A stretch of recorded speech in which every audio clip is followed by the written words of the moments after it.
Hello, and welcome to our virtual audience from across the globe.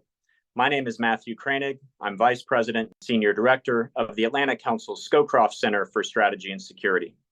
Thank you for joining us for this event on bolstering cooperation among Quad and Pacific Island countries, hosted by the Scowcroft Center's Indo-Pacific Security Initiative and sponsored by the Embassy of Japan in the United States. As we face an increasingly uncertain global environment with rising threats to the rules-based international order, especially in Europe and the Indo-Pacific, the Pacific Island states within the Indo-Pacific have growing strategic significance. Insufficient attention is being paid by the international community to these Pacific Island states, particularly in comparison to their strategic importance, often leading to a lack of understanding of the complex and difficult situations of the islands as a whole and individually. Though it is common to think of the Pacific Islands as tropical paradises, in general, they are working to overcome many longstanding challenges, including difficulties in establishing robust infrastructure and enabling sustained, broad economic development. The fragile ecosystems that the island states rely upon are facing a variety of threats, ranging from pollution to illegal and unregulated fishing in their waters. In recent years, we have also seen a new challenge emerge as Beijing places undue pressure on various Pacific Island nations in an attempt to coerce them into following the Chinese Communist Party line. Beijing has expanded its access and influence in the islands using a variety of means, sometimes quite overtly, but also with more shadowy and subversive methods that may not be obvious until it is too late. When growing Chinese influence in the Solomon Islands manifested in new agreements with Beijing that could allow PRC military access there, it grabbed the attention of many in Washington, myself included. Though the need to counter China's advances has recently brought greater attention to the region, the United States has long had interest there and has worked for decades to support freedom, security, and prosperity in the Pacific Islands as part of a free and open Indo-Pacific. However, the United States is not going it alone in the Pacific and is working with like-minded countries toward common goals there in formal and informal bilateral and multilateral frameworks. A multilateral framework that is particularly well positioned to help support the Pacific Islands is the Quadrilateral Security Dialogue, commonly known as the Quad. The Quad includes 4 key countries in the Indo-Pacific region: the United States, Japan, Australia, and India. An expert from each of these countries will join today's panel discussion, along with an expert from one of the Pacific Island countries. They'll share their insights on opportunities and challenges that the 4 countries of the Quad face as they seek to address key economic, environmental, and security issues in the Pacific Islands. Convenings like this are central to the Scowcroft Center's mission of developing sustainable, nonpartisan strategies to address the most important security challenges facing the United States and its allies. The center honors General Brent Scowcroft's legacy of service and embodies his ethos of nonpartisan commitment to the cause of security, support for U.S. leadership and cooperation with allies and partners, and dedication to the mentorship of the next generation of leaders. With this mission and ethos in mind, it is our distinct honor to host His Excellency David Panuelo, the 9th President of the Federated States of Micronesia, who departed office last year, to provide keynote remarks to kick off this event. President Panuelo began his career in public service with the Department of Foreign Affairs as a Foreign Service officer. He held a number of key positions, including Deputy Ambassador for the FSM, the Federated States of Micronesia Embassy to Fiji, Deputy Ambassador at the FSM Mission to the United Nations, and Assistant Secretary for the Division of American and European Affairs. After nearly a decade serving the FSM abroad, Panuelo returned home to serve in state government positions, including as a member of cabinet and director of the Department of Resource Management and Development for the state of Pohnpei. From 2003 to 2010, Panuelo was a key leader outside of government. He established various businesses ranging from construction to human services and the nonprofit Care Micronesia Foundation. Panuelo was seated as Pohnpei's state senator from 2011 to 2019 and subsequently elected to serve as the nation's 9th president until May of last year. So I'm very much looking forward to these keynote remarks. I hope you enjoy them. And without further ado, President Panuelo, welcome to the Atlantic Council, and the floor is yours. Well, thank you, Matthew, for your generous introduction. Of course, first, I'd like to extend to you all a Kaselelia greetings, which is our Aloha version of greetings, and my deepest respects to you all. It is an honor and privilege to speak to you today on the topic of bolstering cooperation among Quad and Pacific Island countries And it is a further honor and privilege to assist you all as a distinguished fellow at the Atlantic Council's Indo-Pacific Security Initiative, or IPSI. In the context of my home country, the Federated States of Micronesia, our first family are our Micronesian brothers and sisters in Palau, the Marshall Islands, Nauru, and Kiribati. Our second family includes the islands of Polynesia and Melanesia. And of course, our third family includes the United States of America, Japan, and Australia. In the Pacific Islands, as you are well aware, people-to-people relationships outweigh anything and everything. For that matter, so does a sense of equity and camaraderie. The Palauans and the Marshallese are our first family because we share blood ties. We share the Compact of Free Association with the United States, and we share the perception of being the underdogs in the Pacific, the smaller islands with smaller populations and economies. This is why the FSM and Palau would always fiercely stand behind Tony de Broom, a well-known Micronesian figure, when he made the 1.5 to Stay Alive movement, resulting in the Paris Agreement.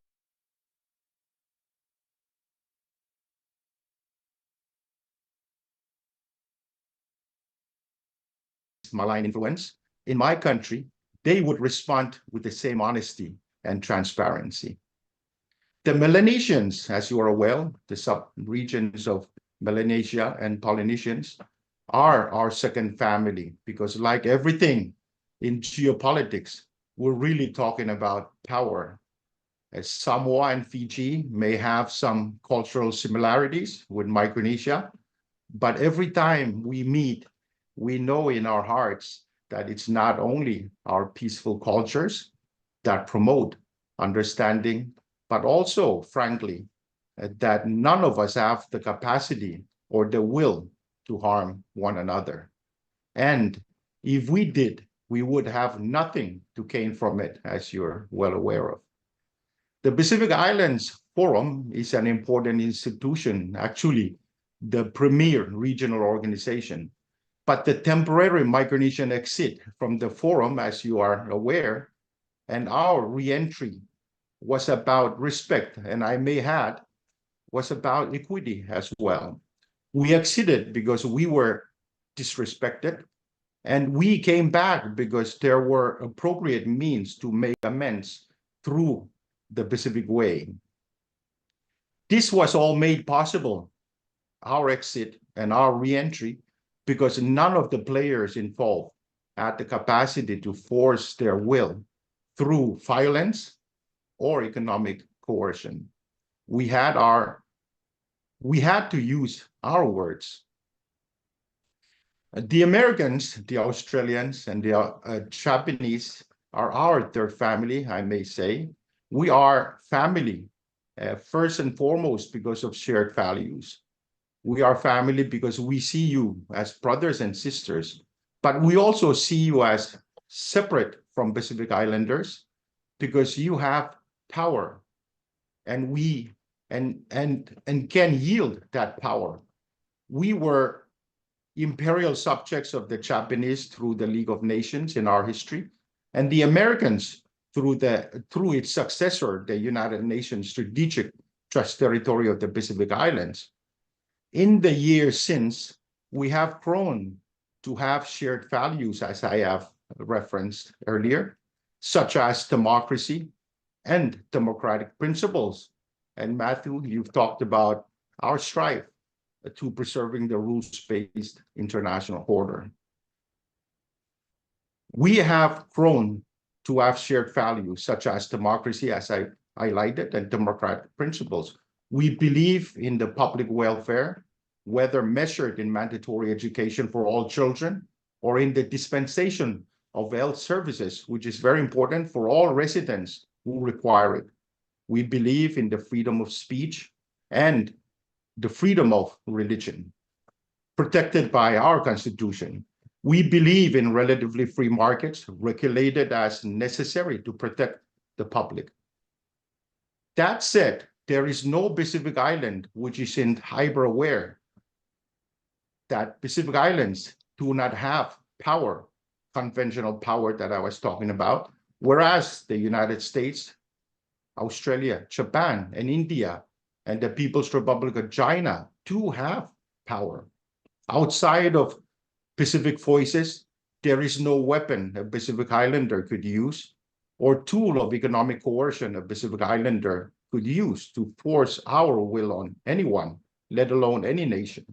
So we use our voices, and we use our voices constantly.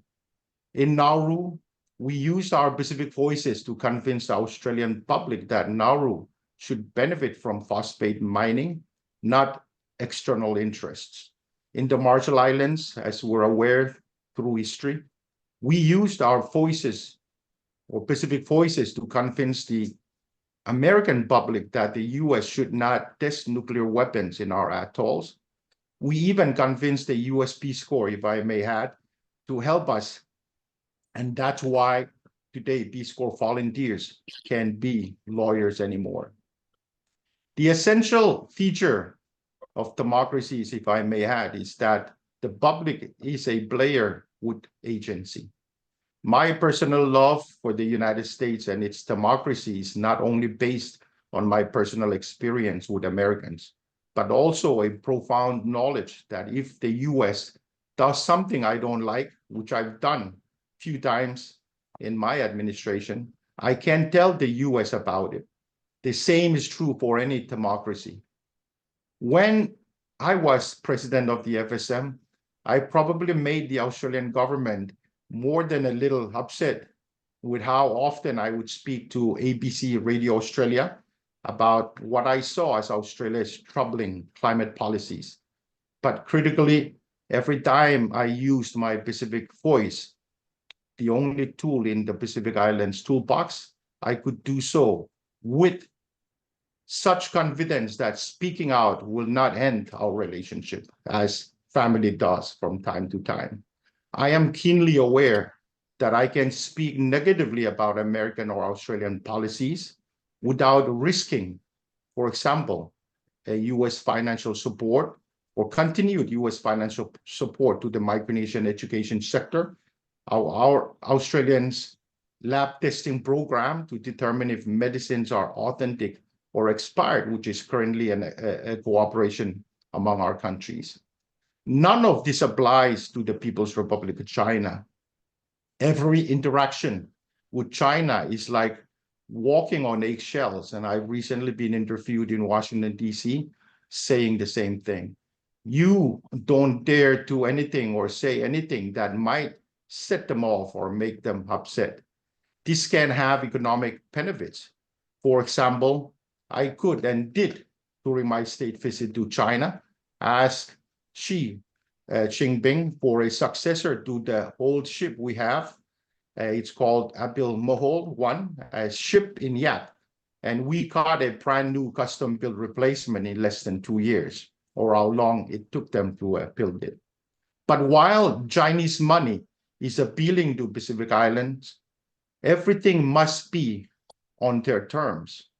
Certainly, that means not recognizing the sovereignty of Taiwan, which is obviously a de facto independent nation, yet it also means being asked to support China in lieu of Western allies, lest we risk the money stopping.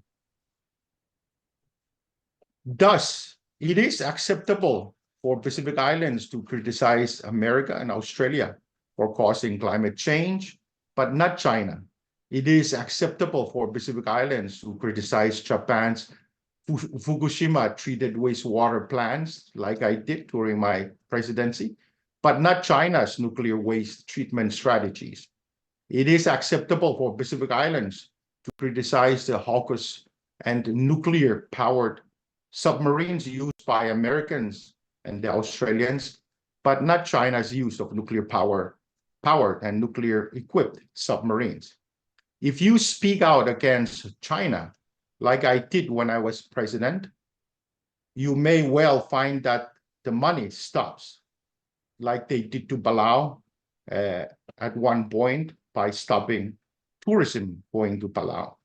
That your brothers and sisters who so deeply enjoy China's resources will no longer speak with you, and that China or Chinese diplomats might well harass you and your family.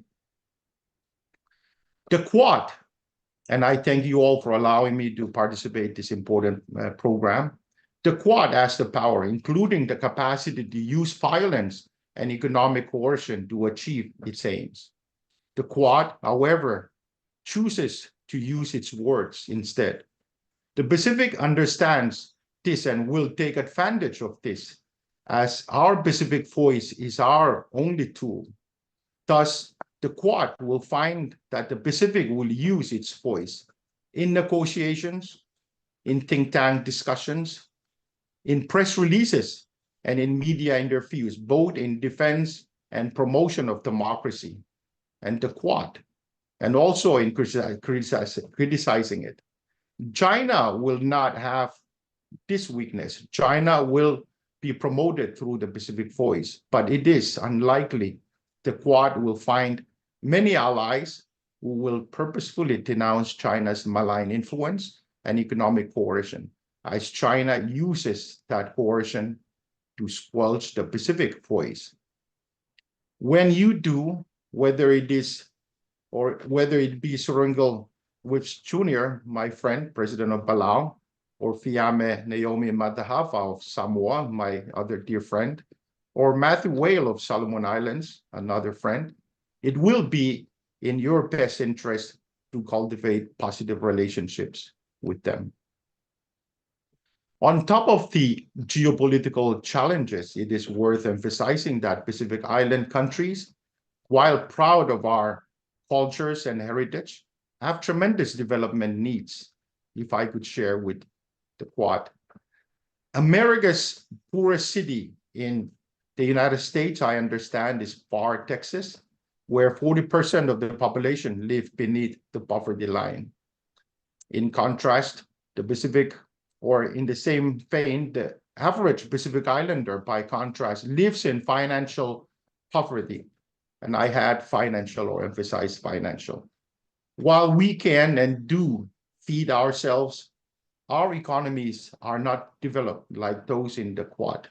Utah spends, or the state of Utah, I understand, spends the least of any US state on public education, at about $8,000 per year per pupil, according to the National Center for Education Statistics.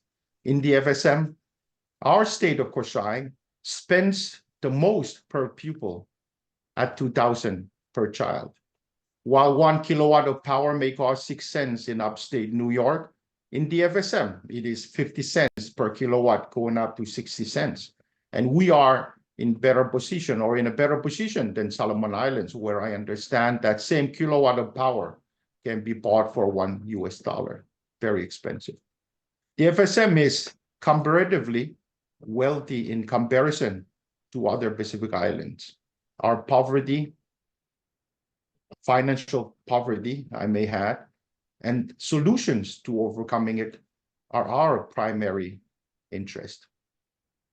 Climate change, a very big topic, you can see, is both a real existential threat to us, but also a pathway for obtaining affordable and reliable electricity through solarization. Solar power for Pacific Islands addresses both climate change and financial poverty. What the Pacific Island countries need from the Quad, if I may emphasize this, then, is economic development partnerships. Do not just give us money like the Chinese do and keep us dependent on foreign aid.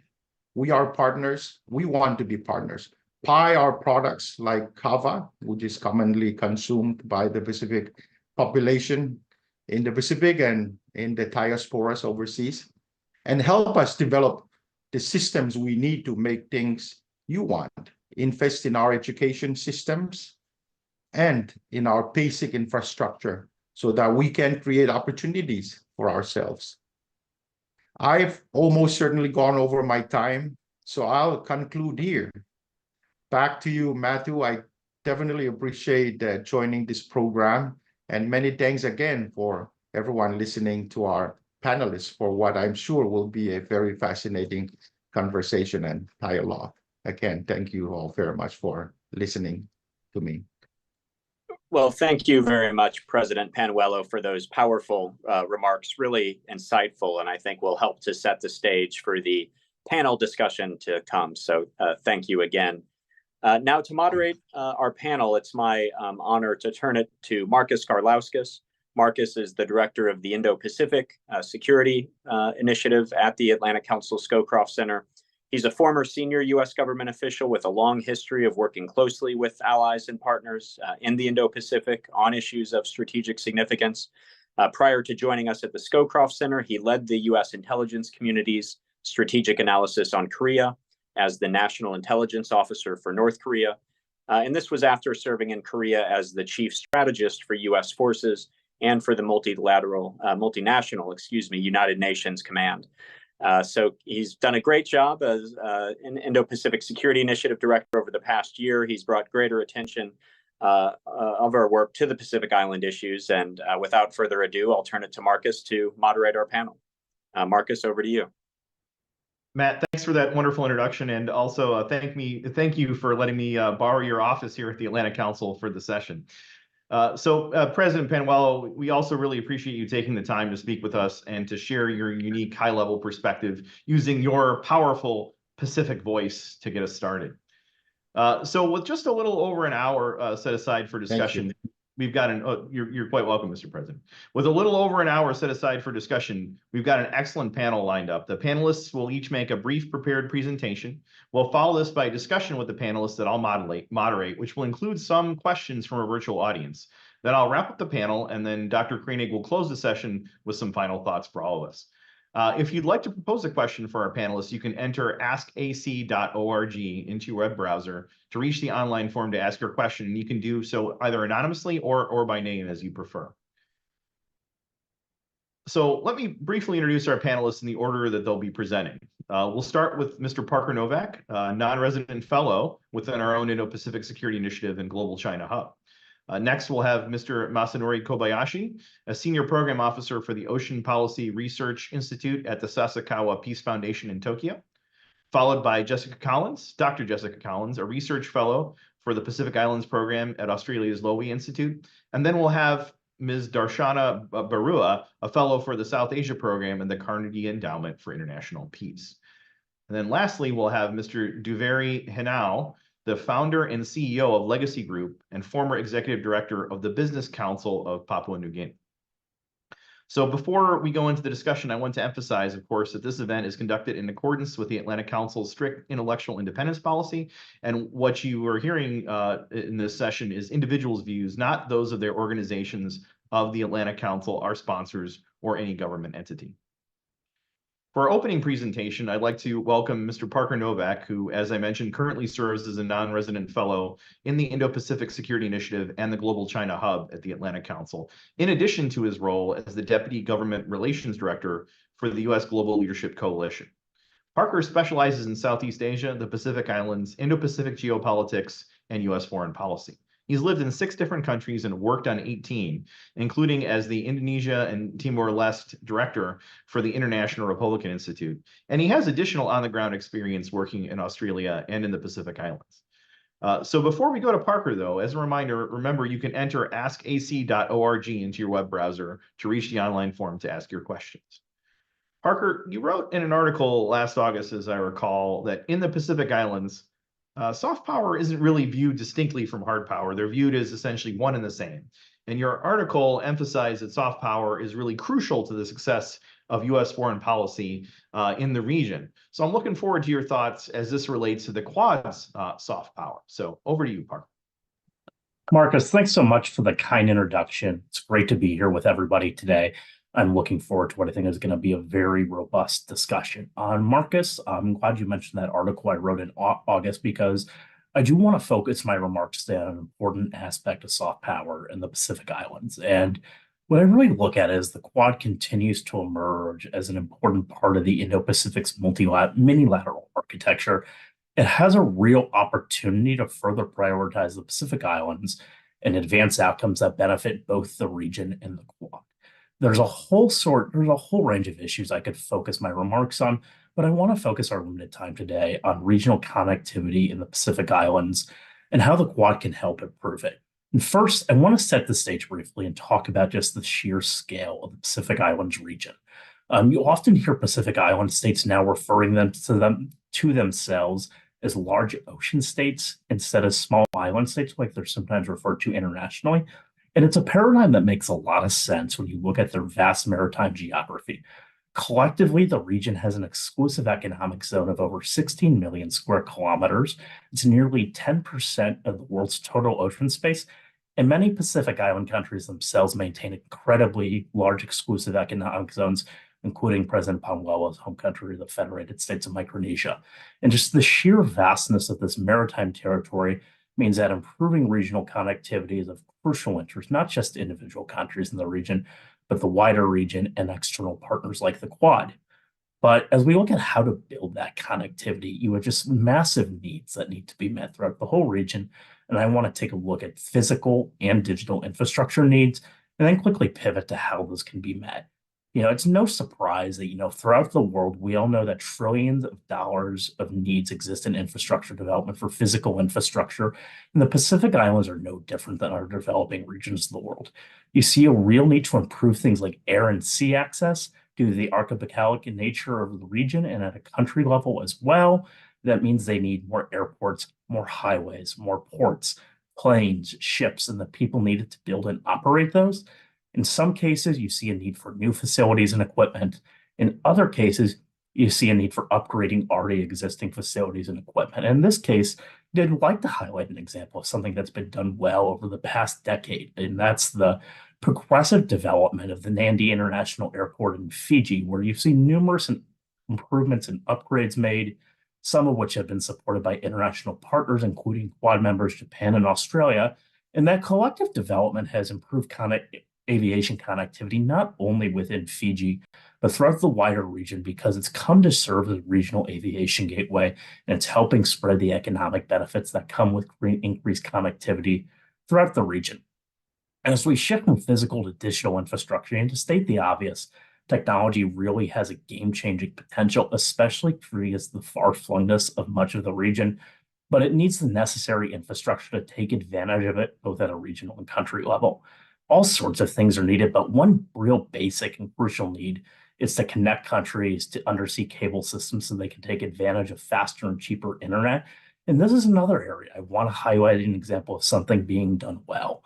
Last year, you saw a consortium led by Google announce the South Pacific Connect Initiative, which is meant to build true trans-Pacific cables that connect the Pacific Islands to wider cable networks. And piggybacking on that, you saw the Australian and US governments announce last fall that they're going to provide funding for branching units to 8 Pacific Islands countries and Timor-Leste to connect to those cables. That's just a crucially important thing. And it's also a good example of how governments can work in tandem with the private sector to advance shared development goals. And now I want to pivot to looking at how the Quad can meet those development needs. And I think the working groups within the Quad are a good starting point to coordinate and advance cooperation to improve regional connectivity. And we saw some progress made at last year's Quad Leaders Summit. There's 2 Quad working groups I'd like to call out specifically. First, the Critical and Emerging Technology Working Group, which announced cooperation with Palau to establish deployment of an open radio access network to assist in improving digital connectivity infrastructure. My understanding is that's the first open radio access network in the Pacific. And moving forward, I think it'd be great if the Quad considered similar initiatives with other Pacific Island nations. And also look at the Quad's Infrastructure Working Group, which announced a new Quad partnership for cable connectivity and resilience to strengthen cable systems in the Indo-Pacific. I think that speaks well to what I just mentioned about the importance of cable connections for digital infrastructure. And it also helps leverage competitive advantages that Quad nations bring to the table in that regard, especially with the private sectors. As I wrap up my remarks here, I want to just leave you 2 final thoughts on how the Quad can best work with Pacific Island countries. First, at a regional level, I think the Quad needs to ensure ongoing consultation with the Pacific Islands Forum and also sub-regional groupings. It's important to work within these existing regional power structures, and it's a pretty straightforward thing to do. And at a country level, I would say that Quad needs to ensure that we're accounting for the individual needs and the actual needs of these countries, and that they can actually onboard the assistance being offered. I know that sounds obvious, but not doing so continues to be a broader challenge within international development, and it continually leads to projects that may misfire or may not meet the actual needs of recipients. I would encourage Quad member states as they go forth to really just make sure to pay attention to that detail. With that, back over to you, Marcus. I'm really looking forward to hearing from the other panelists. Hey, Parker, thanks very much for that. So next is a senior program officer for the Ocean Policy Research Institute at the Sasakawa Peace Foundation in Tokyo. Masanori Kobayashi tackles work on various subjects relating to ocean and sustainability policy, including marine and coastal resource management, ocean governance, blue economy, fishery policies, island coastal ocean management, ocean climate land governance, marine biodiversity, high seas, the Pacific and Indian Oceans, regional seas, innovation, community and stakeholder empowerment, and leadership development.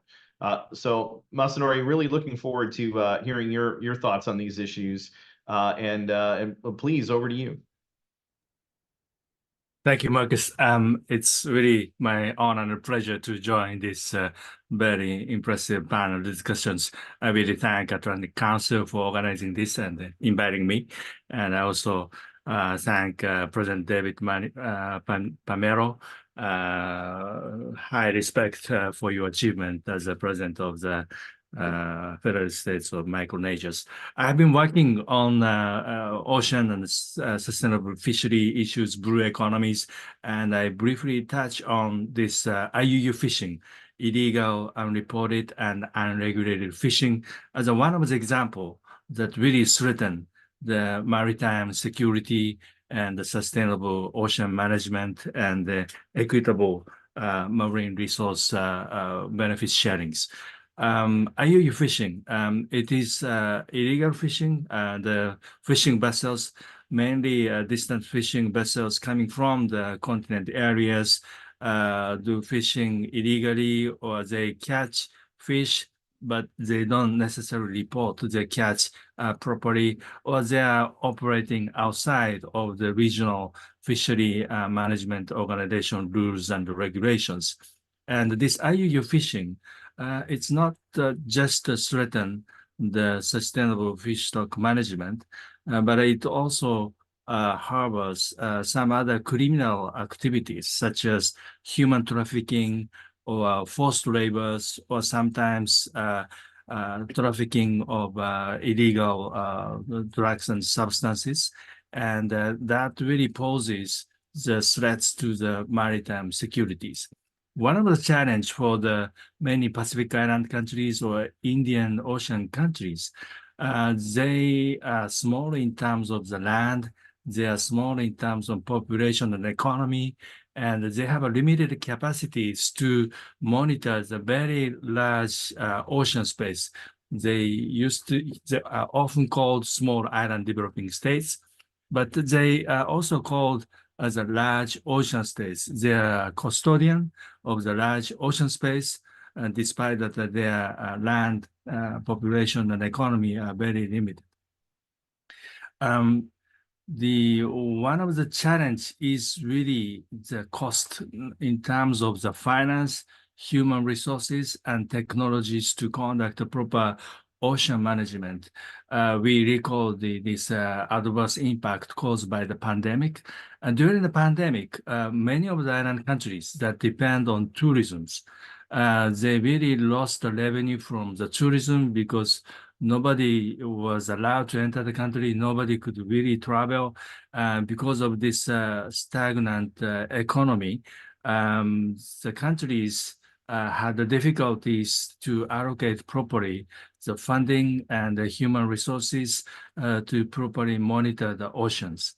One of the international key policy instruments is the Port State Measures Agreement that was developed under the auspices of Food and Agriculture Organizations of the United Nations, FAO.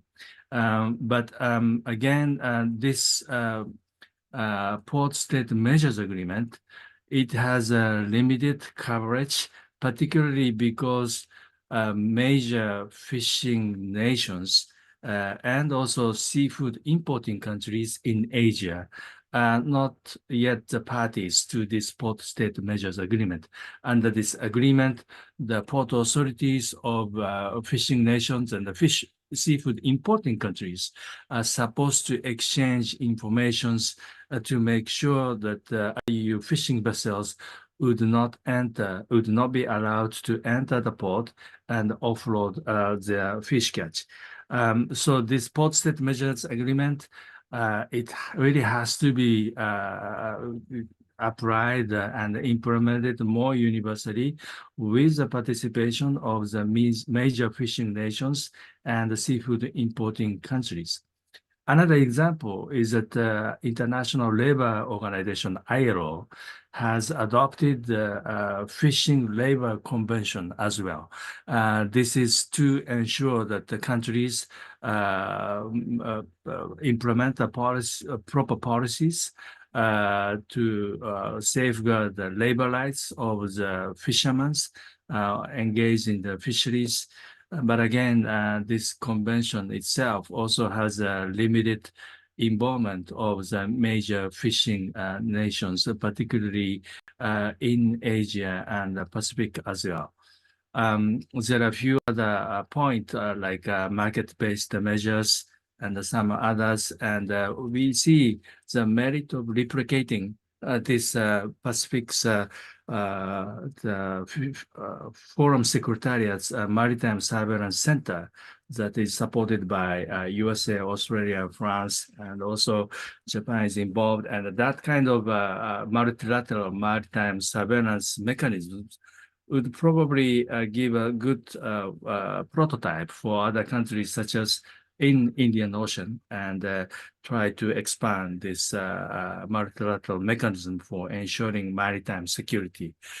This is a brief highlight that I'd like to add to the discussion. Thank you very much. Masanori, thank you very much. That was it was very interesting and some really detailed aspects there of different challenges that the Pacific Islands are dealing with. Our next panelist will be Dr. Jessica Collins, Research Fellow for the Pacific Islands Program at the Lowy Institute in Australia. She has undertaken research projects on the development benefits of Pacific remittances, trends in financing to advance women's development. She comments widely on Australia's policy in the Pacific and publishes on Pacific women's political representation, including a podcast series on politics, development, and sport. She has also worked on the Pacific Aid Map project, particularly with gender analyses of development assistance and the Australia-Papua New Guinea network.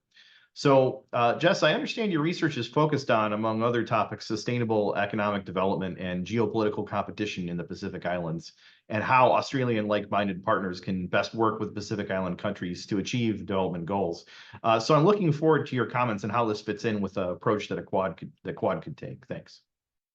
Yeah, thanks so much for having me here today, Marcus. And it's a real honor to be on this panel, particularly with President Panuelo. And I'm so looking forward to hearing everybody's thoughts on this important topic today, because we know that the cooperation of these Quad members is so important for the regional security and development of our region.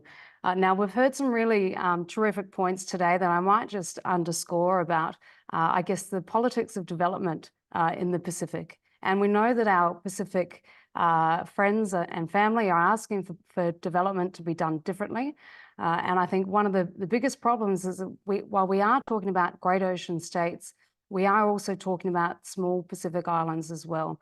And there are some real capacity issues with the Pacific Island countries. And for instance, there may be just maybe 1 or 2 people serving in a foreign minister's office in some of these countries. There's also a huge diversity of problems right across the Pacific. So when we are looking for a public good or whatever it might be that we deliver through the Quad program to the Pacific, you know, we've got to really think about the differences in needs across all the Pacific Island countries. So Papua New Guinea, we will hear from Huveri later on, and I'm really looking forward to that. But, you know, Papua New Guinea's needs with 13 million people, around about 13 million people, very different from a country like Tuvalu with about 13,000 people. So there's great diversity there. There's also economies of scale, as we heard before, problems of economies of scale. We've got to think about the huge projects that we might want to bring to the Pacific and how we might want to think about a different model of investment there. And of course, Pacific Island countries are struggling with debt. They're about to get worse with the repayments about to kick in and get a lot bigger. So, we've got to think about the fragilities there with the debt problems in the Pacific Island countries. And of course, we have over 80 donors in the Pacific now from right across the globe. And when you have small Pacific Island countries and small governments, it is quite overwhelming dealing with a lot of donors. It is a very complex scene. So when we are engaging with our Pacific family in terms of providing development, that is certainly a challenge that we have to recognize. And I think this is why we need to look at programs that are already in place. Japan is doing some terrific generous investment into health programs, providing medical ships, hospitals, new hospitals in Solomon Islands and so forth. So I think there are real opportunities to look at what's already been done, not reinventing the wheel, and potentially just expanding on what's already there. We heard from President Panuelo about power and power relations and sharing power. And I think that's a really important point to be acknowledging with Pacific Island countries that, these conversations really need to take place between people and between governments. And we all know that there is geopolitical imperative to having Quad cooperation in the Pacific. And I think another comparative advantage is looking at the things that China just simply won't be doing. And Parker, I really loved hearing about the connectivity and the opportunities for digital connectivity right across the Pacific.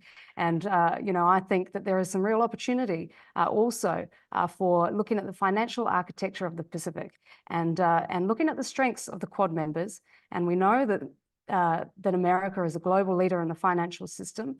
We know that India is the largest recipient of remittances in the world. And we know that Japan, of course, is a huge banking center as well. And if we look at those comparative strengths and we look at what Australia and the US are trying to do in terms of remittances and what that can do for regional and economic security, I think that is a huge area that we need to look at. And we just heard as well about illegal maritime fishing. And I think that is a huge issue as well. I think another interesting angle that we can look at there is about the environmental sustainability of the oceans. And one of the biggest problems that people rarely talk about is that there are over 4,000 shipwrecks right across the Pacific. There's a huge amount in the Marshall Islands, just from 3 days during the war, World War II. For instance, in Solomon Islands, there's about 110 right across Guadalcanal. They call it now Iron Bottom Sound. Now, there are 60 shipwrecks that are at risk of having the oil on there go into the ocean. It's already happened once in Solomon Islands. We had there was a month there of black ocean from the oil. Fishermen couldn't get their income. And I think going down this sort of program of a multilateral, multi-government approach to cleaning up these shipwrecks that are incredibly fragile, that are full of oil barrels, I think demonstrates the Quad's commitment to peace and to maritime security and to the Pacific Oceans. So that's it from me. Thank you for having me. Jess, thank you so much. That was some great comments, and I like how you framed it out in a very, very clear way. Some of these key categories that we should be looking at.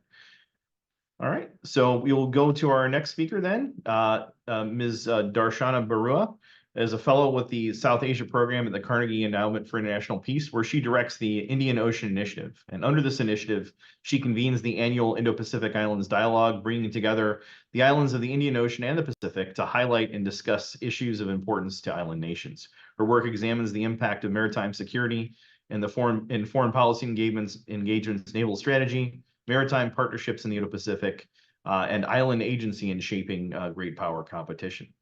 So I understand you've worked at think tanks in all 4 Quad member countries, which gives you a unique vantage point on the opportunities and challenges for the Quad. So we're very lucky to have you join us, and I'm really looking forward to your comments from that unique perspective. Thank you. Thank you so much, Marcus, and wonderful to be here and provide and share my perspectives with all the panelists.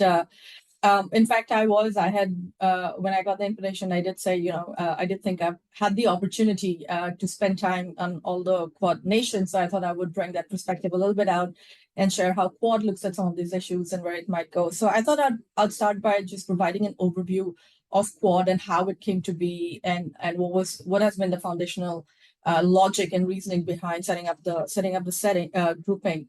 The Quad essentially came out of a disaster, out of a natural disaster, the Indian Ocean tsunami in 2004, when essentially Australia, India, US, and Japan were the first in the region to offer assistance and to provide rehabilitation as well as rescue efforts. And at one point, the four navies, as they were at the front lines of it, decided that they could actually coordinate, leverage each other's capacities and capabilities, and offer this collectively. And that was the birth of Quad. That was the emergence of Quad, essentially capitalizing the advantages and the capabilities of four democratic maritime nations, which were tasked with answering the same issue of a disaster that had struck the Indian Ocean region, encompassing, of course, Southeast Asia. Indonesia, Thailand were at the forefront of it, but also nations on the other side of it.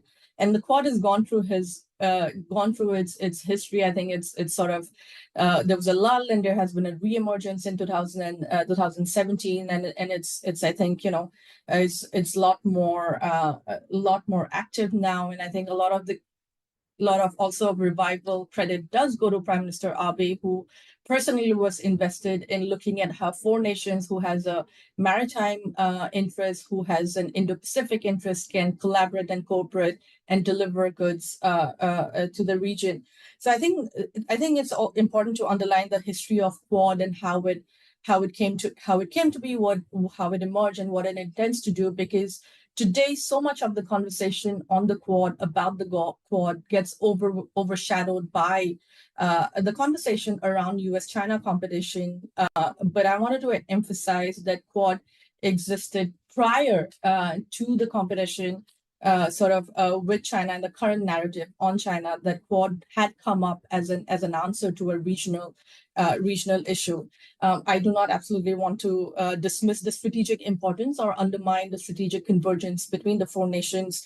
But Quad is the grouping of four nations with capacities, capabilities, technology, and skills to meaningfully deliver on a series of issues. And I think especially the common domain here is maritime domain. And a lot of the issues have been identified by panelists who spoke before me, and those are issues that are very important and are at the forefront of it. So one aspect, I think, as Quad looks to work with different regions and looks to work with countries in the South Pacific, I think one important aspect for Quad is going to be how you define security, because I think, at least in my interactions and my work with island nations, I think there's a big disconnect on how we define security between bigger players and partners in smaller nations. For bigger players, I think security very much is termed within the umbrella of hard securities or within geopolitical conversations, but whereas for smaller nations or for island nations, security very much is what big nations define as soft or non-traditional security issues: climate, illegal fishing, human trafficking, drug smuggling, etc. So I think the expansion of the word security, that security encompasses more than hard security and naval assets and sort of conflict, active conflict, is something that the Quad is going to have to take on board. And I do think Quad does take that on board. As Quad revived in around 2017, there was a lot of conversation and question about what is Quad going to do? What does it seek to do?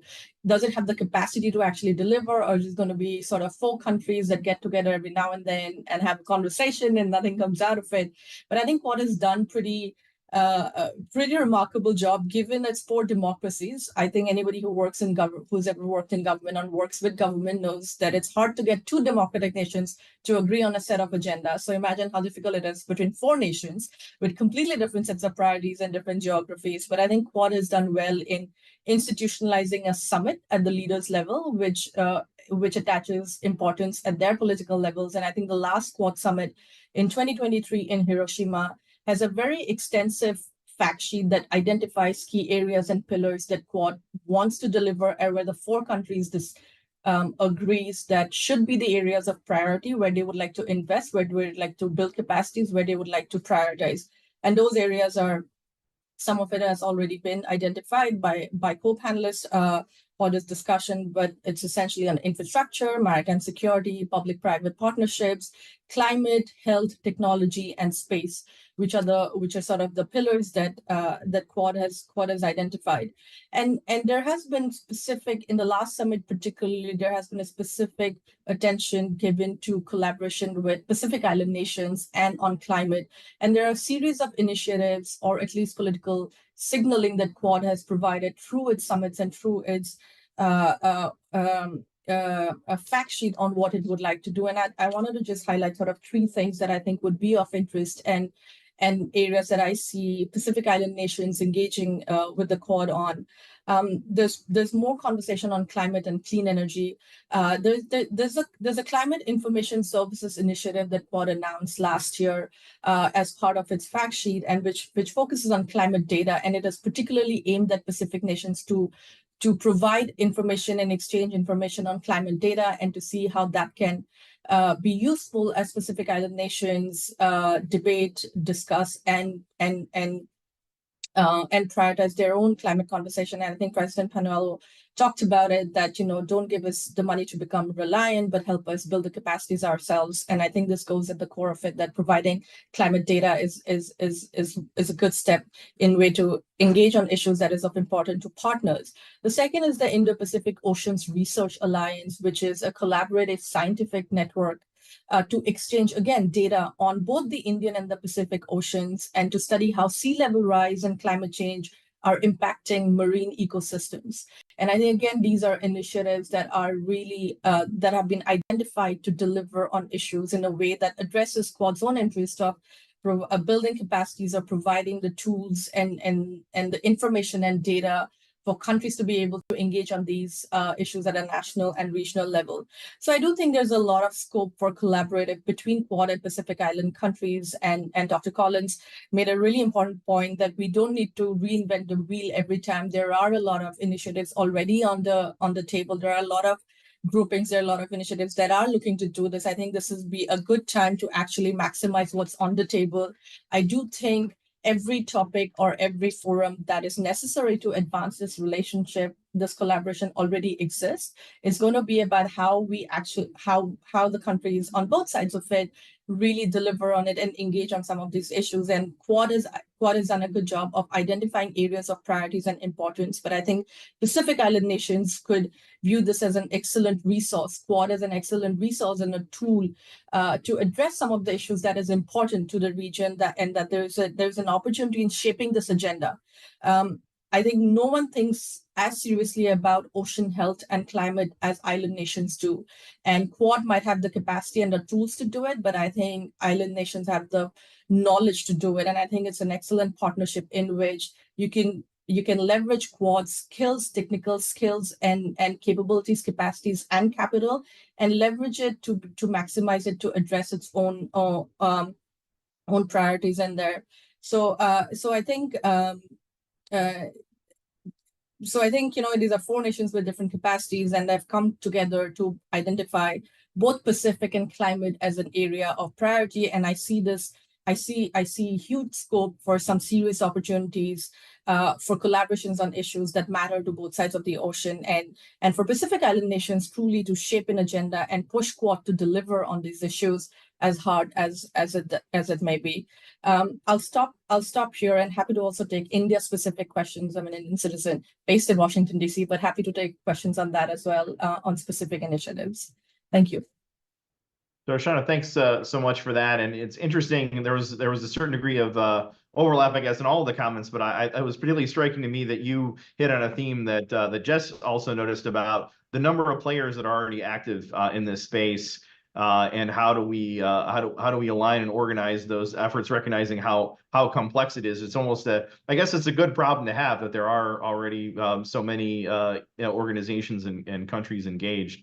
but it was interesting to see the connection between those themes. And thank you so much for providing the larger Quad context for those participants who are not as familiar with the Quad itself.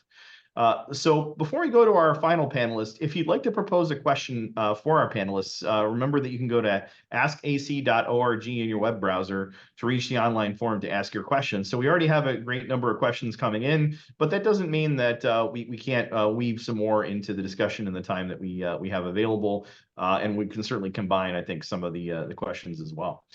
So going to our final panelist, Mr. Duveri Henao.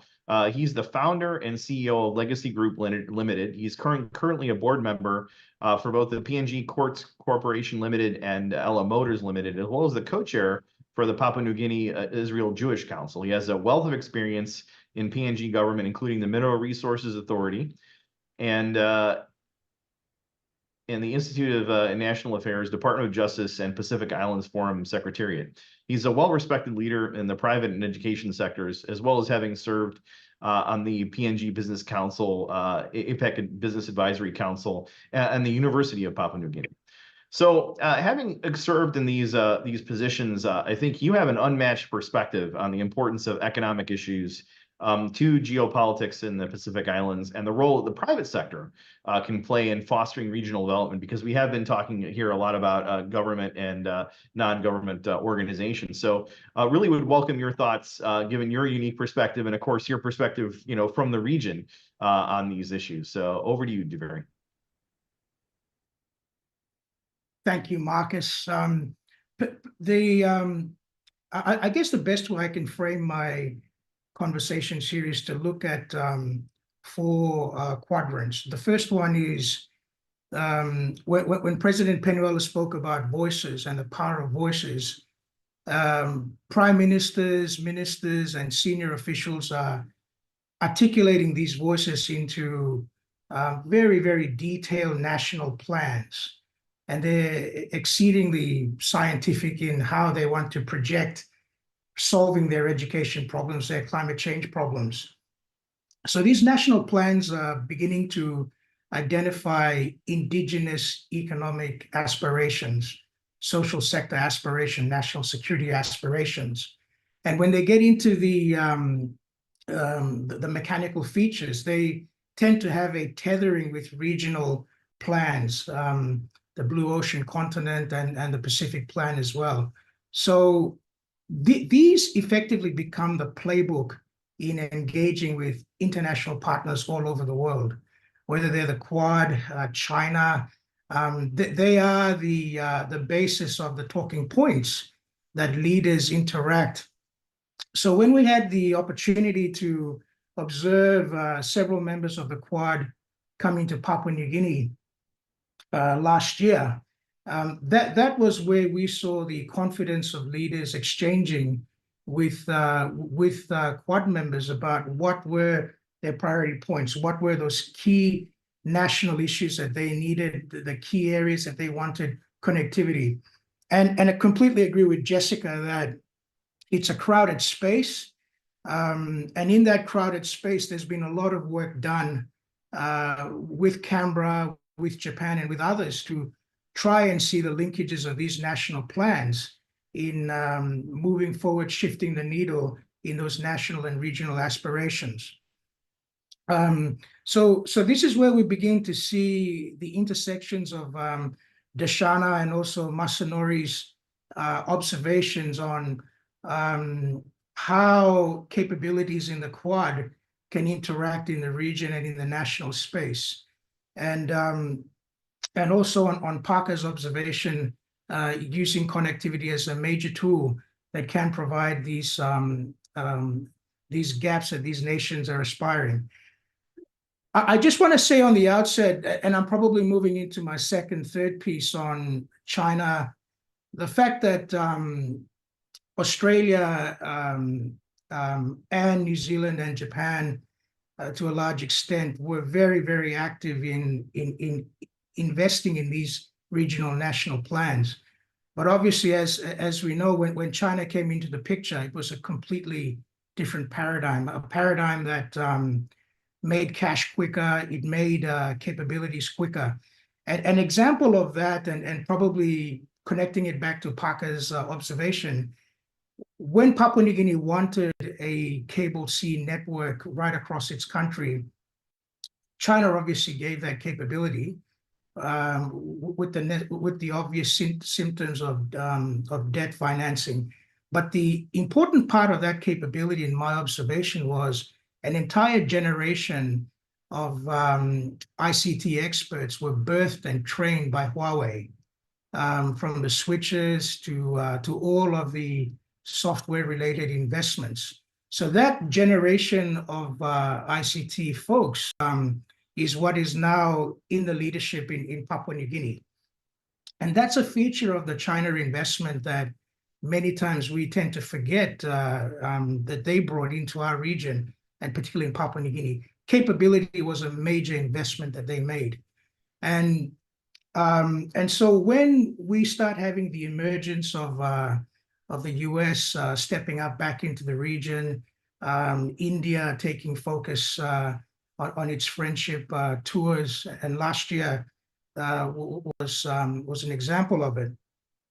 You then begin to see these Chinese trained professionals, public sector officials, and probably it's important to note to your audience that 90% of the PNG market is the government.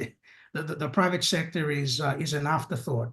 So you begin to see a large portion of professionals' expertise being trained, but at the same time, when they make the comparisons on values, when they make the comparisons on technology proficiency, there's an obvious preference, and that is those Quad-based enterprises, those Quad-based resources and values are effectively much more aligned with the values of their national plans.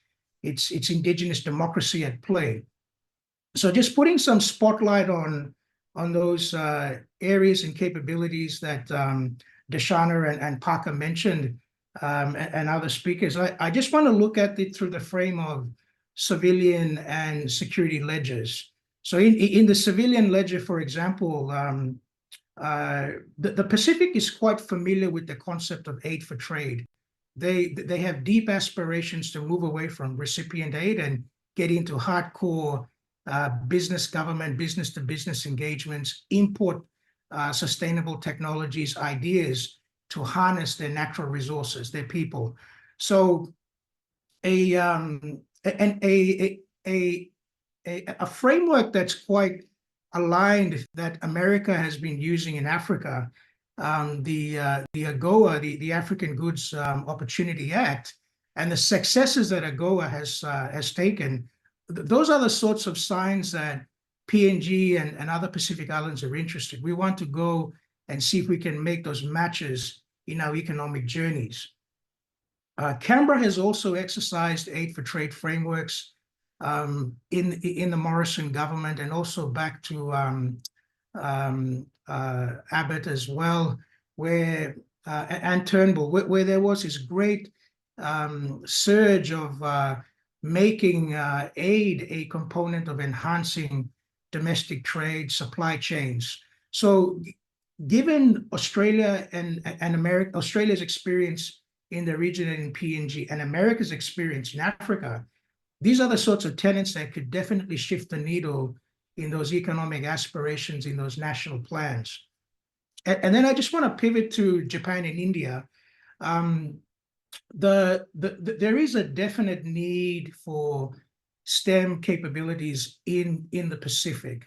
Applying STEM in policy making, even leaning into laboratories across Quad in tackling those IUU, tackling those sustainable issues, climate change. So that natural linkage in those labs and hubs in Japan, in India, and also in the US and Australia would absolutely be beneficial to the next generation of policymakers, scientists that do want to have those sorts of STEM capacities in activities that they're also grappling and addressing with.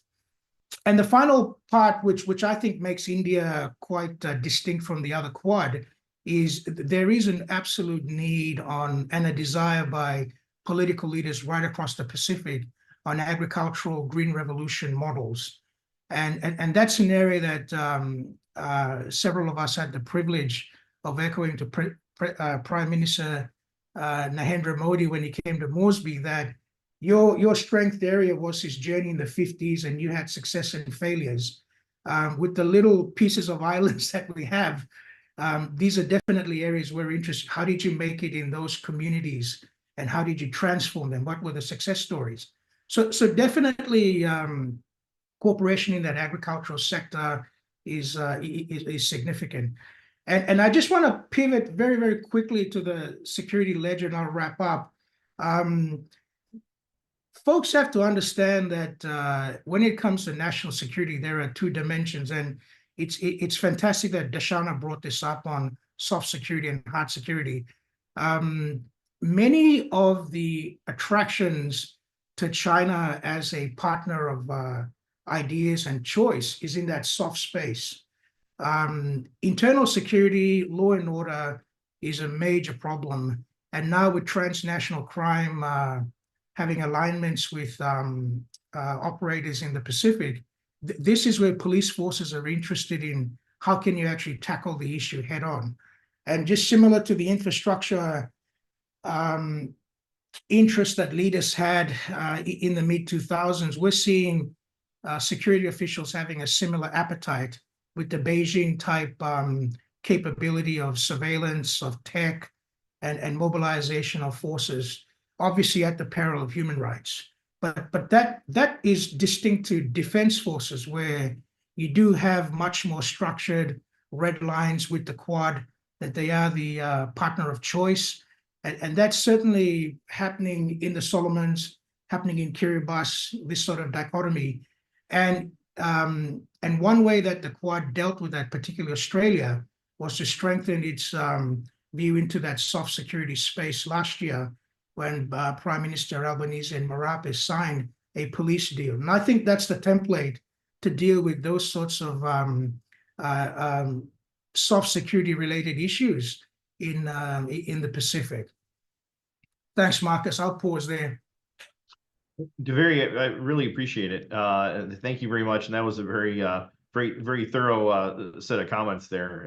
And I take your point about how you were tying it into some of the previous conversations, the other panelists. Appreciate that. So now we're going to pivot with the time we have remaining before we go to closing comments to some questions. We have a great number of them in a relatively limited amount of time. So apologies in advance to many of those who ask questions. We won't get a chance to get to yours. But I do want to see if we can get through at least a few here. So I ask the panelists when we go to you if you could keep your answers concise. So the first kind of overarching question, I think, is really trying to get to this idea of how can the external partners in the Quad best support the Pacific Islands, particularly when they're grappling with maritime challenges, including some of the things that Masanori highlighted about the legal fishing, and then this broader theme that we've seen across several panelists of the sustainability in the face of the environmental challenges that the islands face.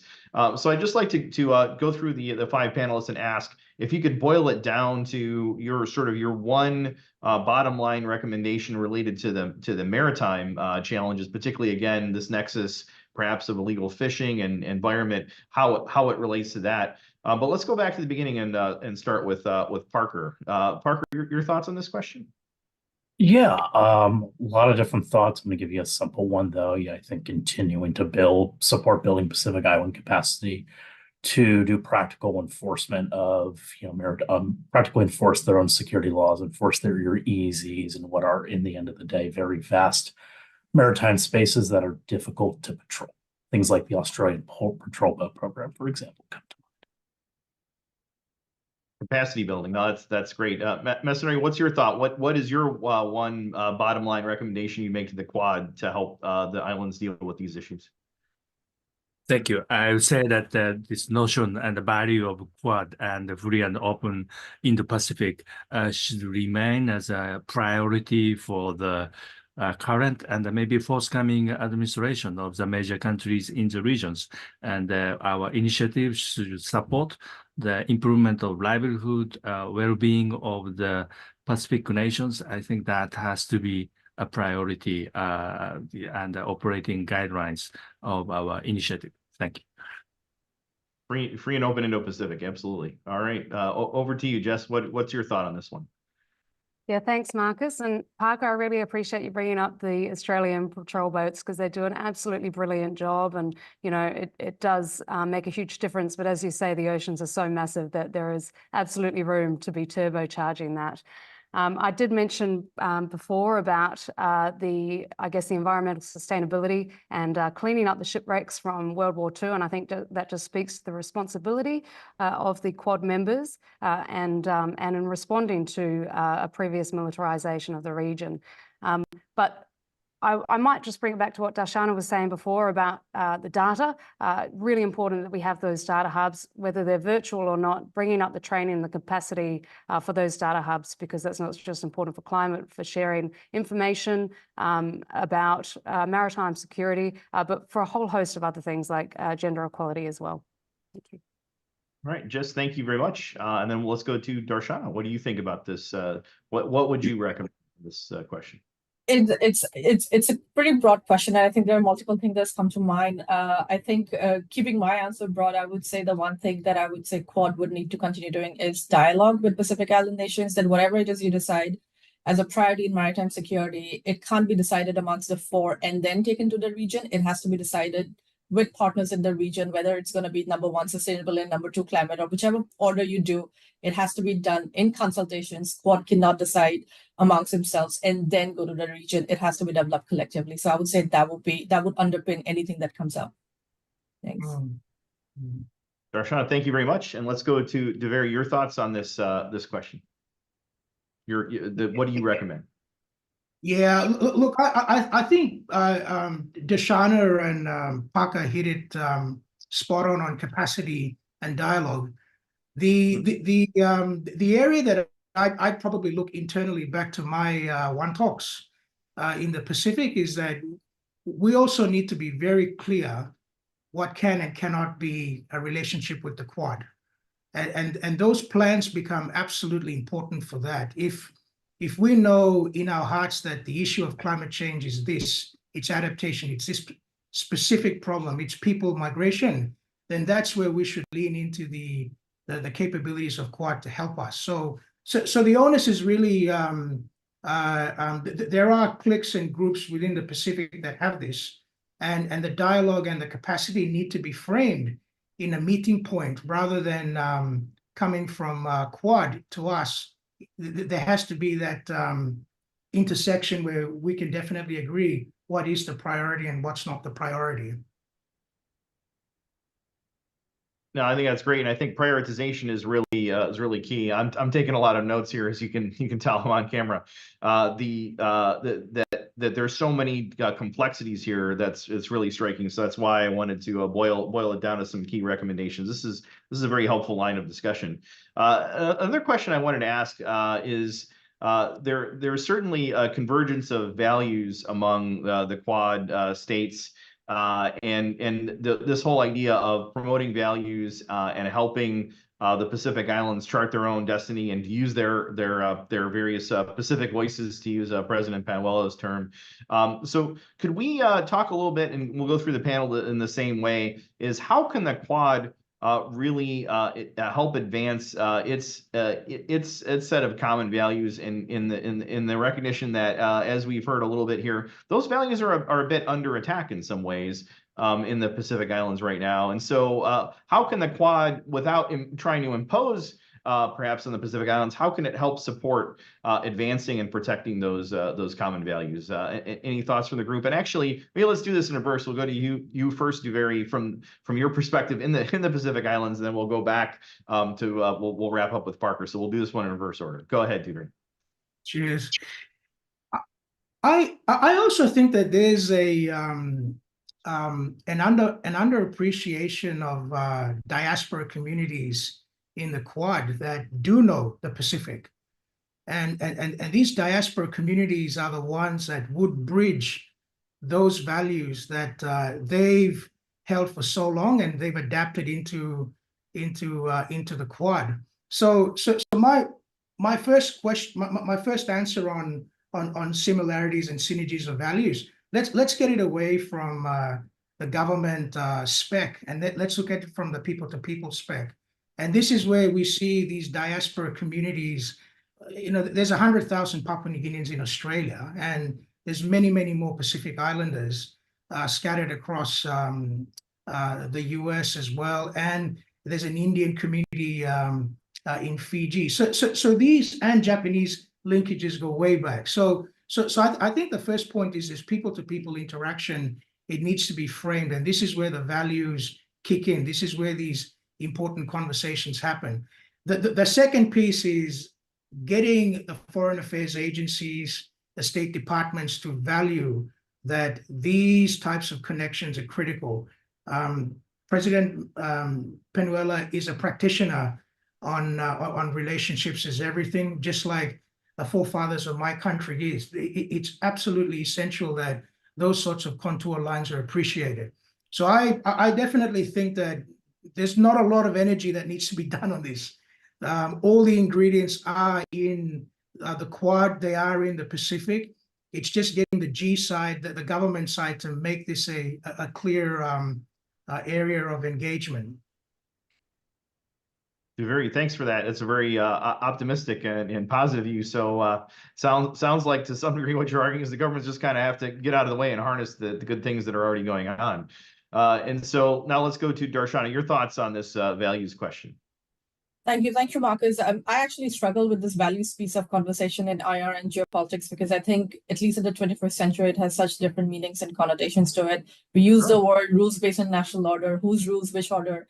But I sort of agree with Javeri in terms of that the crux of the values of what is important as a society already exists. But I think we also have to be I think we'll also have to accommodate for and understand different interpretation of the same values and actually understand why that is happening, taken into the process of nation building, etc. So I want to put a hard line on the values aspect of it, but I agree that democracy, freedom, the ability to do sort of, chart your own ways, but also voices and opposition, I think is a great aspect of it. And those are the principles, I would say, more than values that bind together and has the convergences.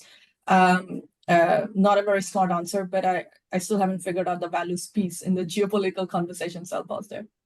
No, but I think, to be fair, you did hit on something there. You may not be giving yourself enough credit. Principles is a powerful word, right? What are the common principles that we should be working together on? I think that is actually a very clear recommendation.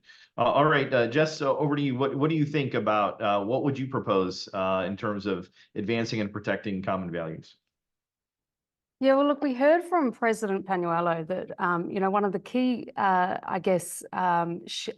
principle that we share is democracy. And one of the key principles of democracy is having a voice and being able to criticize our development partners and the governments that we have relationships with.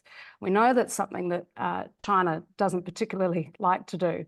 But here in Australia, I often hear President Panuelo on our radio, and I think it's really important. And he talked about the importance and the value of being able to have that voice and give Pacific leaders their voice as well. So I think there's real opportunity here to be able to share those values, and that particular value is having freedom of speech.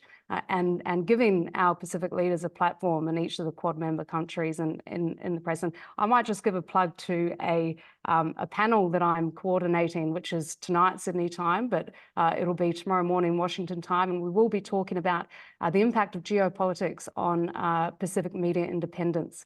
So keep an eye out for that. I think there'll be some really interesting things about the importance of being able to have that voice and independence of voice in the Pacific.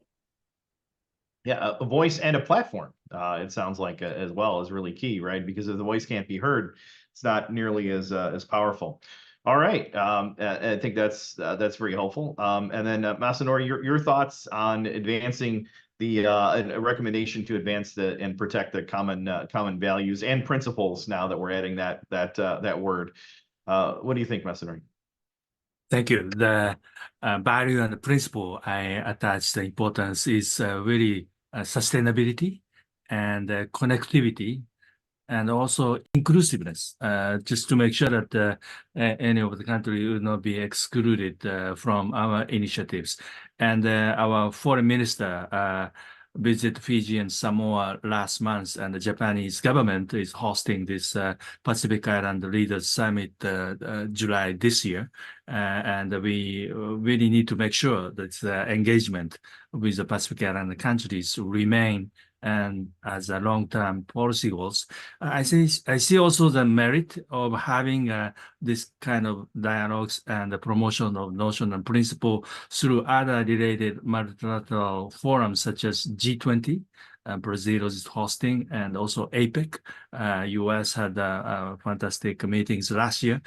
So that kind of initiatives, I see the other platform that the Quad countries can promote value and principle for our sustainable ocean. Thank you. Thank you so much. Another great recommendation. And let's set a recommendation. So let's go back now to Parker. And I know it's not fair to be last when there could be so much overlap, but Parker, feel free to pile on to any of what we heard before, or maybe you've got an additional thought on where to take this question. Yeah, no, I mean, I completely agree with everything, every panelist has said. I think they're all really important points to hit upon.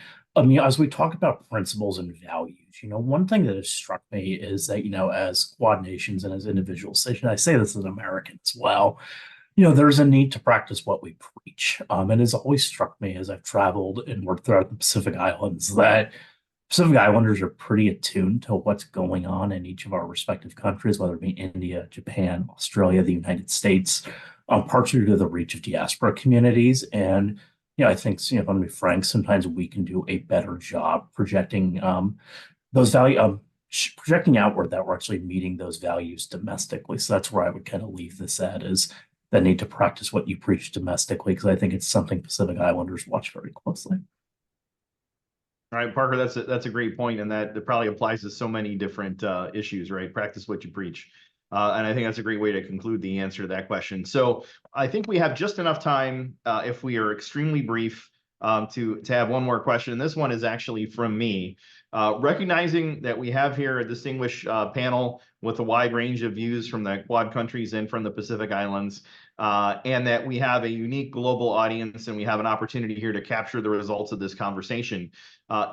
Could each of you please tell me just very briefly in a few sentences the one thing that you wish everyone making policy or supporting policy in the Quad countries vis-a-vis the Pacific Islands that they understood that maybe they don't understand now, some issue maybe they haven't examined enough or something they may not be aware of based on your study of the issue? We'll start with you, Parker, and then we'll go in order. So just please keep it very brief and concise. This is your big chance to inform the Quad countries. So go ahead, Parker. Yeah, and I want to go back to something Darshana said during her initial remarks. Really grasping how Pacific Island states define security issues and how non-traditional security issues and what might sometimes be seen as soft power issues are very, very much incorporated in the Pacific Island states' definition of security. All right, well, Parker, I think that's great. Thank you very much.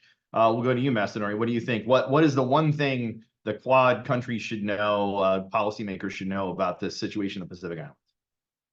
Thank you.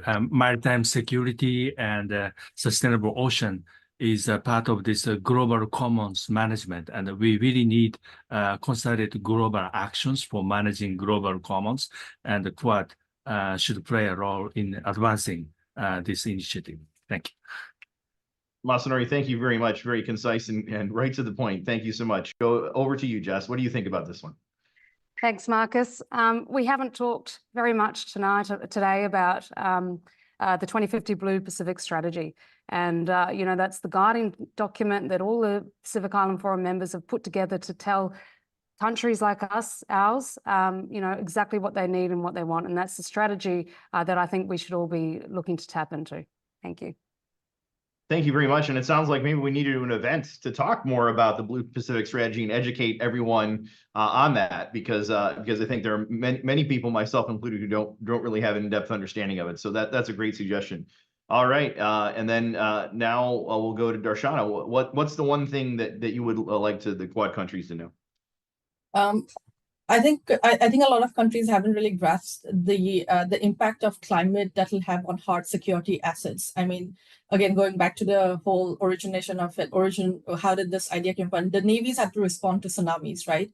So how much of your hard security assets are going to get tied up into responding to climate crisis? So climate really is a hard security issue now. I think that connection hasn't been studied as much, and that would be important one going forward. Just to add to all the excellent ideas on the panel. Great.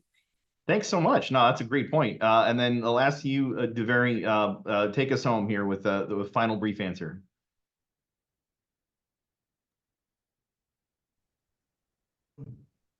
Look, the Pacific is open for business, and that's the message to the Quad.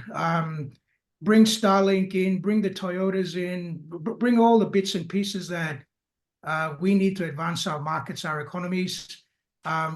Import the knowledge in. We're definitely keen to get those collaborations going, tackling climate change, tackling security. So the basic message is open for business. We've got national plans. Let's just get the show on the road. All right, that's a great way to conclude. The Pacific Islands are open for business. So thank you all to the panelists for an excellent discussion, to President Panuelo for his insightful keynote remarks, and to Vice President and Senior Director Dr. Matthew Koenig for opening and then about to close the session tonight. I'd also like to thank Eamon from the Atlantic Council's AV team, Tečević from the events team for their support of the event, and of course, Indo-Pacific Security Initiatives, Emma and Kyoko, for their hard work making tonight's discussion happen. So this ends our conversation, but the dialogue on this issue isn't going to stop here. The Indo-Pacific Security Initiative is going to continue to explore these questions and related challenges, and I encourage you to visit our website to find more of our research, analysis, and commentary, and opportunities for upcoming events. And I look forward to you all reading our new issue brief on the Quad's role in the Pacific Island, for which Parker will be the lead author. And this will be released on our website soon. So thanks so much, and I will turn it over to Dr. Koenig for his final closing remarks for this event. Well, thank you, Marcus. And wow, what a thought-provoking and wide-ranging discussion. We could have gone on for more time, but I'm afraid we are at the end of our time. So just on behalf of the Atlantic Council, I'd like to repeat Marcus's thanks to President Panuelo, our keynote speaker. Thank you very much. Thanks to all of our panelists for sharing their perspectives from the Quad and the Pacific Islands, Mr. Kobayashi, Dr. Collins, Ms. Baruha, and Mr. Henao. Thanks to you, Marcus and Parker, for sharing your insights from the U.S. perspective. And I'd also, of course, like to express our appreciation to the Japanese Embassy in Washington and the Japanese Foreign Ministry for their support for this work. As Marcus said, this is the end of this event, but not the end of our work in this area. So stay tuned for more, and keep an eye out for our website for our forthcoming issue brief, summarizing the key findings and recommendations on the Quad's role in the Pacific Islands, including the takeaways from today's event. But with that, we'll bring this event to a close. So thank you. And those of you in Washington, have a good evening. Those of you in Asia, have a good rest of your day. And we'll see you all soon.